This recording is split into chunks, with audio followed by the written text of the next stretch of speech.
social media မှာကျေပွင့်အသစ်တွေပေါ်လာနေပြီဒါပေမဲ့သူတို့ကလူတွေမဟုတ်ဘူးဆိုရင်တော့ဟုတ်ပါတယ်ဒီနေ့တို့တွေပြောကြမှာက digital marketing လောကကိုလှုပ်ခတ်နေတဲ့ AI influencer တွေအကြောင်းပါပဲကဲဒီစိတ်ဝင်စားစရာကောင်းတဲ့ကပါတွေကိုအတူတူခုံစင်ကြည့်လိုက်ကြရအောင်ခဲဒီ screen ပေါ်ကကနန်းကိုတစ်ခေတ်ကြည့်လိုက်စမ်းပါဒေါ်လာ3,100,000ဒါတလားဝင်ငွေနော်ခဏလောက်စဉ်းစားကြည့်တော်တော်များတဲ့ပမာဏပဲဆိုတော့အဓိကမိခွန်းကဒီလောက်များတဲ့ပိတ်ဆံကိုဘယ်သူရှာနေတာလဲပေါ့အဲ့တော့ဆရာကောင်းကဒါဟာလူတစ်ယောက်ရဲ့ဝင်ငွေမဟုတ်ဘူးဟုတ်ပါတယ်တကယ်လူအစစ်မဟုတ်ဘူးအဲ့ဒါဆိုလူမဟုတ်ရင်ဘာဖြစ်မလဲအဲ့ဒီမိခွန်းရဲ့အဖြေကိုလူပထမဆုံးအပိုင်းမှာအတူတူရှာကြည့်ကြရအောင် AI influencer ဆိုတာတကယ်တော့ဘာလဲဆိုတာကိုလေရပြီရှင်းရှင်းလေးပြောရရင် AI influencer ဆိုတာက AI နည်းပညာနဲ့ဖန်တီးထားတဲ့ digital character တွေပေါ့လူတွေနဲ့တစ်ထက်ထဲတူအောင်လူတွေလိုပဲနေထိုင်ပြီးမို့တာကိုထားတာဒါပေမဲ့သူတို့ကကွန်ပျူတာထဲမှာပဲအသက်ဝင်နေတာမျိုးပြီးတော့သူကဘာတွေလုပ်လဲဆိုတော့တကယ် influencer အစ်စ်တွေလုပ်တမဲ့အကုန်နေပါပဲ brand တွေနဲ့ပေါင်းပြီးပစ္စည်းတွေကြော်ညာပေးတယ်ဒါလေးကောင်းနေဟဲ့ဆိုပြီးအကြံပြုချက်တည်ပေးတယ်ပြီးတော့ social media မှာ follower တွေနဲ့စကားတွေဘာတွေပြောသေးတယ်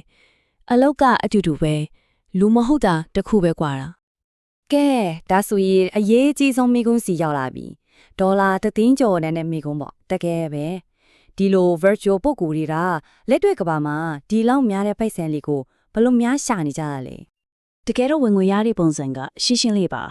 လူသား influencer တွေနဲ့တပုံစံတည်းပဲ brand တွေနဲ့ပူးပေါင်းလို့တာတော့ sponsor post တွေတင်တာတော့အဲ့ဒီကနေပဲဝင်ငွေရကြတာပါဒီအကြောင်းကိုပိုပြီးမြင်သာသွားအောင်နာမည်ကြီးဆုံးဥပမာတစ်ခုကိုကြည့်ကြအောင်ကြားဖို့ချင်းကြားဖို့မှသာသူ့နာမည်က Lil Miquela အဲဟောဖို့ကောင်းတာက Lil Miquela ဟာ Instagram မှာ sponsor post တစ်ခုတင်လိုက်တာနဲ့ဒေါ်လာ9,000လောက်ရတယ် post တစ်ခုတည်းနော်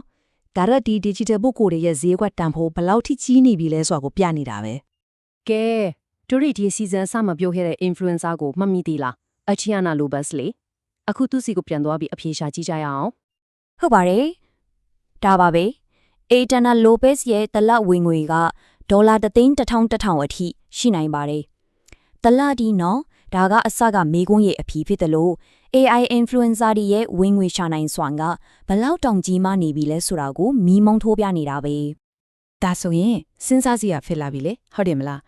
ဘာလို့ဒီ brand ကြီးတွေက AI influencer တွေနဲ့ပို့ပြီးတော့လက်တွဲလာကြတာလဲသူတို့အတွက်ဘလို့အကျိုးအမြတ်တွေရှိနေလို့လဲစက်ကြည့်လိုက်ကြရအောင်ဒီဇာတ်ကရှင်းရှင်းလင်းလင်းကိုပြထားတယ် brand တွေအတွက်ဆို AI influencer နဲ့အလုံးလောက်တာကရာအလုံးကိုထိန်းချုပ်နိုင်ခွင့်ရှိတယ်သူတို့ပြောဆိုလို့ရှားသမျှကို brand ကအကုန် control လုပ်လို့ရတယ်ကုန်ကြစိတ်ပတ်ကြီးပြန်တော့လေနာမည်ကြီးလူသား influencer တွေထက်အများကြီးသက်သာနိုင်တယ်ပြီးတော့24နာရီလုံးမမောမပန်းအလုပ်လုပ်နိုင်တယ်အရေးကြီးဆုံးကတော့လူတွေလိုပုံကိုယ်ရဲ့အရှုပ်ရှင်းနေပြဿနာတွေဖြစ်နိုင်ခြင်းလုံးဝမရှိတာပဲဒါက brand တွေအတွက်အကြီးမားဆုံးအားသာချက်တစ်ခုပေါ့ကဲဒီလို digital ချေပွင့်တော့ပွင့်ကိုဘယ်လိုများဖန်တီးကြတယ်လဲ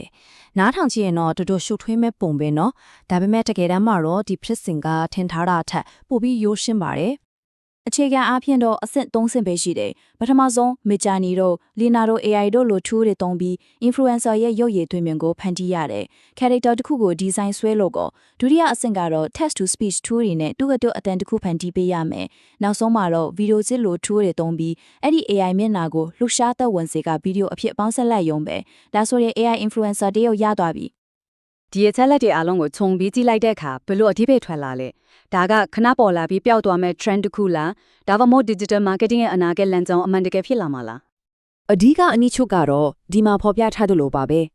AI influencer တွေဟာစီးပွားရေးလုပ်ငန်းရှင်တွေနဲ့ content creator တွေအတွက်စည်ရည်လေးတတ်တာစီမံခန့်ခွဲရတာလေးလွယ်ကူတဲ့ခြေရှင်ချက်တစ်ခုကိုပေးနိုင်တာပဲဒါကြောင့်ဒီကနေ့ရမယ့်ကောက်ချက်ကတော့ရှင်းရှင်းလေးပါပဲ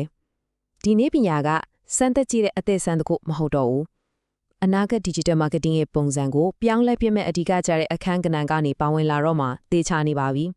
ဒီတင်ဆက်မှုရဲ့အဆုံးမှာတော့အားလုံးအတွက်စဉ်းစားစရာမေးခွန်းကြီးတစ်ခုနဲ့ညီကုန်းချုပ်ခြင်းပါတယ်။တင်းနေ့မှာဒီနီးပညာကလူသားတွေရဲ့နေရာကိုလုံးဝအစားထိုးသွားနိုင်မလား။ဒါကတော့တို့အားလုံးအနာဂတ်မှာဆက်ပြီးစောင့်ကြည့်သွားရမယ့်အဖြေတစ်ခုပါပဲ။